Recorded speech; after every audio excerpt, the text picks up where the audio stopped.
Hello friends, let's continue. This is the third part of the video. Today we will discuss about the Independent Election Commission. Election Commission body created by the Constitution for conducting free and fair election. Election commission क्यों बनाया गया? जैसे किसी भी चीज़ को करने के लिए एक सुपरवाइज़र की ज़रूरत होती है, वैसे ही इलेक्शन को कंडक्ट करवाने के लिए, सुपरवाइज़ करवाने के लिए इलेक्शन कमीशन इस्टेब्लिश किया गया। This was under article 324। और ये कौन से आर्टिकल के तहत हुआ है? आर्टिकल 324 के तहत। ये क्वेश्चन आता रहता है, आपसे MCQs में पूछा जा सकता है, आपसे फुल फॉर्म भी पूछी जा सकती है EC की। नेक्स्ट है EC provides superintendence direction and the control of the election roll and conduct of the election in India. EC जो होता है वो इंडिया में हो रहे इलेक्शंस को सुपरवाइज भी करता है, कंट्रोल भी करता है, कंडक्ट भी करवाता है। There is a chief electoral officer in every state. EC doesn't look after local elections. State election commissioner look after local election.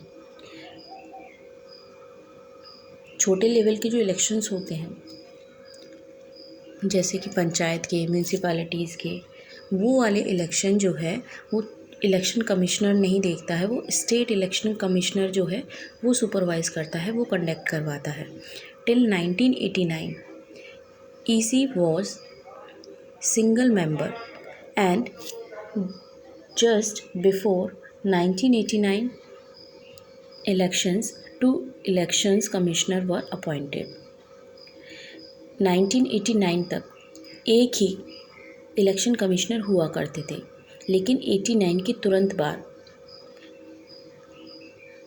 2 election commissioner एक साथ अपॉइंट किए गए।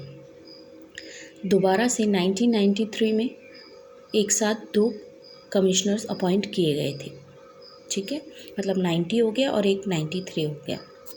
इसके लिए भी क्वेश्चन हम बना सकते हैं।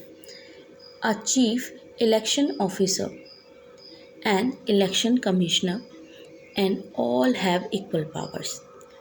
चीफ इलेक्शन ऑफिसर जो होता है और इलेक्शन कमिश्नर्स जो होते हैं, उन दोनों के पास बराबर की पावर्स होती है।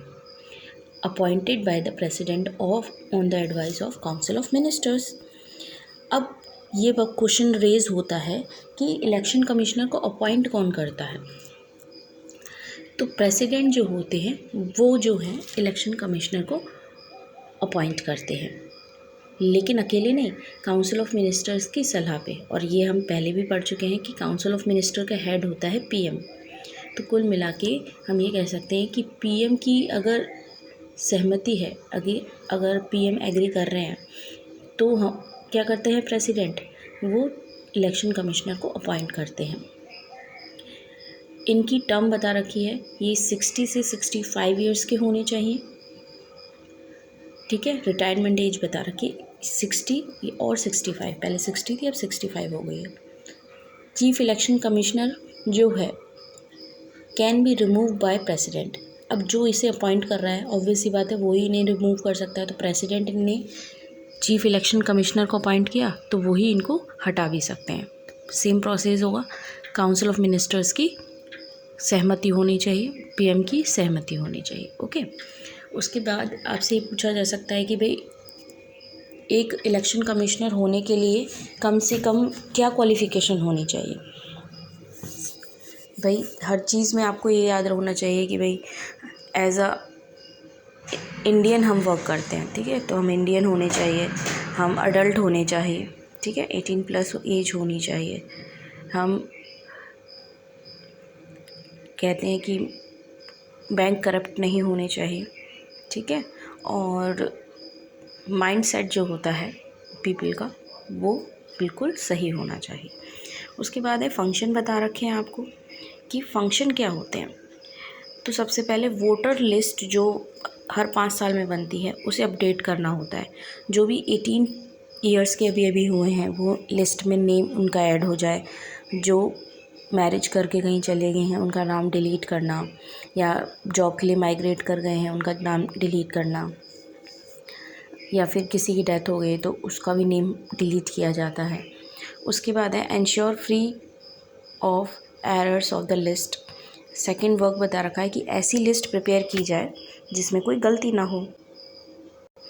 थर्ड आपको वर्क बता रखा है determines election and the timing, prepare election schedule. Election का प्रॉपर शेड्यूल तैयार किया जाता है कि इलेक्शन कब होगा, कहाँ होगा, कितने बजे होगा। स्पेशली रिलीजियस सेंटर्स जो होते हैं, धार्मिक स्थल जैसे मंदिर, मस्जिद, चर्च, गुरुद्वारास, इनको सेंटर ना बनाया जाए। Ensure free and fair election, सही तरीके से इलेक्शन हो। Can postpone cancel election in state और द एंटायर कंट्री। वो चाहें इलेक्शन कमिश्नर अगर चाहे तो इलेक्शंस को प्रीपोन भी कर सकता है, पोस्टपोन भी कर सकता है और कैंसिल भी कर सकता है। Implement of the model code of conduct and set speech is used. ये बोल रखा है कि हर कैंडिडेट को एक क्या दिया जाता है, कोड दिया जाता है, सिंबल दिया जाता है। वो कौन देगा? ऑब्वियस सी बात है, वो ईसी देंगे। उसके बाद है फ्री एंड फेयर मैनर में ही सारे काम होने चाहिए। अगर आप प्रचार भी कर रहे हैं इलेक्शन का तो फ्री एंड फेयर होना चाहिए। उसके बाद है अब तक ऑलमोस्ट 14 लोकसभा इलेक्शन हो चुके हैं, ठीक है, ये आपकी बुक के अकॉर्डिंग है। Postpone election midway when Rajiv Gandhi was assassinated. Rajiv Gandhi ji जब बीच में ही उनकी डेथ हो गई थी तब क्या किया गया था, इलेक्शंस को पोस्टपोन करना पड़ा था। 2002 में भी क्या हुआ था, गुजरात में रायोट्स हो गए थे, दंगे हो गए थे, उसकी वजह से भी क्या हुआ था, इलेक्शंस को पोस्टपोन किया गया था। गुजरात में जो दंगे हुए थे वो इतने ज़्यादा बढ़ गए थे कि लगभग 1 महीने तक चले थे, इसलिए पोस्टपोन करने पड़े थे इलेक्शन। वरना कोई चीज़ हम प्रिपेयर कर लें और उसको फिर पोस्टपोन करें तो काफ़ी खर्चा होता है। तो पोस्टपोन करना ईजी नहीं होता है टास्क, पर ऐसी टर्म एंड कंडीशंस जब बन जाती हैं तो ईसी को ही डिसीजन लेने पड़ता है। अब आपको यहाँ पे स्पेशल मेजॉरिटी और सिंपल मेजॉरिटी में अंतर बताते हैं। स्पेशल मेजॉरिटी क्या होती है, जब पूरी पार्लियामेंट में जितने भी लोग प्रेजेंट हैं उसमें से 2/3 मतलब 75% लोगों की येस मिल जाती है, उसे हम कहते हैं स्पेशल मेजॉरिटी। सिंपल मेजॉरिटी क्या होगी, 50% से ज़्यादा, एक भी अगर ज़्यादा हो गई, अगर वो एग्री हैं 50% से ज़्यादा तो वो सिंपल मेजॉरिटी है। Okay, problem for election commission. अब ये हम जानते हैं कि हम लगभग 50 साल से ऊपर बिता चुके हैं, 14 लोकसभा इलेक्शंस हो चुके हैं और वो इजी नहीं होते हैं, डिफ़िकल्ट होते हैं, ठीक है। ये मैं आपकी बुक के अकॉर्डिंग ही चल रही हूँ, वैसे ये ऑब्वियस सी बात है, ज़्यादा हो चुके हैं लोकसभा इलेक्शन। उसके बाद है कि जहाँ भी मिलिट्री अफेक्टेड एरियाज़ होते हैं, जैसे जम्मू कश्मीर है, आसाम है, जहाँ आए दिन टेरर फैला ही रहता है, अटैक होते ही रहते हैं, वहाँ पे इलेक्शन करवाना बहुत मुश्किल होता है, क्योंकि कभी भी हमला हो जाता है तो पोस्टपोन करना है या कैंसिल करने भी पड़ते हैं। उसके बाद है कि यहाँ पे आपको बता रखा है 1991 में राजीव गांधी का मतलब राजीव गांधी जी का देहांत हुआ था उसके लिए, और 2002 में गुजरात में जो राइट हुए थे उसकी वजह से कैंसिल कराने पड़े थे। मतलब ये एग्जाम्पल के रूप में आपको दे रखा है कि ऐसी कोई भी कंडीशंस अगर आती हैं तो ये इलेक्शन कमिश्नर के लिए क्या है, इलेक्शन कमीशन के लिए एक बहुत बड़ा चैलेंज है। और उस टाइम पोस्टपोन करना, काफ़ी मनी कहीं ना कहीं इन्वेस्ट कर चुके होते हैं तो उसका वेस्टेज होता है। तो ये बता रखा है आपको इलेक्शन कमीशन का वर्क, ठीक है। इलेक्शन कमीशन का मैं आपको ऊपर बता चुकी हूँ कि स्टेट इलेक्शन कमीशन जो है वो पंचायत लेवल के और म्यूनसिपैलिटी लेवल के इलेक्शन को कंडक्ट करवाते हैं। पहला ऐसे नहीं होता था, 1990s के बाद जाके ये शुरू हुआ।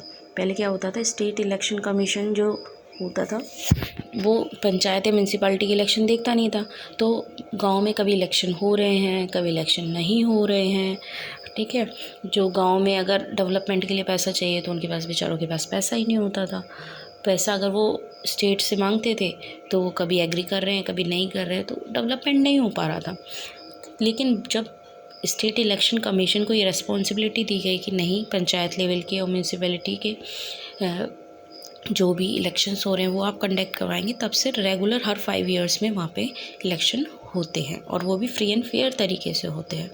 अब आप गाँव में जाके देखिए, अब आपको गाँव नहीं लगेंगे, गाँव में काफ़ी डेवलपमेंट हो गया है, ठीक है।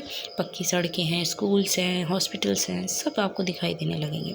ओके, आई होप आपको ये चैप्टर काफ़ी अच्छे समझ में आया है। अब कोई क्वेरी है तो आप पूछ सकते हैं, और इसका PDF का लिंक मैं आपको डिस्क्रिप्शन में दे दूँगी। इससे रिलेटेड फ़ाइल जो है वो भी मैं आपको डिस्क्रिप्शन में उसका लिंक सेंड कर दूँगी, वो आप देख सकते हैं। और मैं एक नई वीडियो अपलोड करूँगी, उसमें उसकी डिटेलिंग आप आराम से समझ सकते हैं।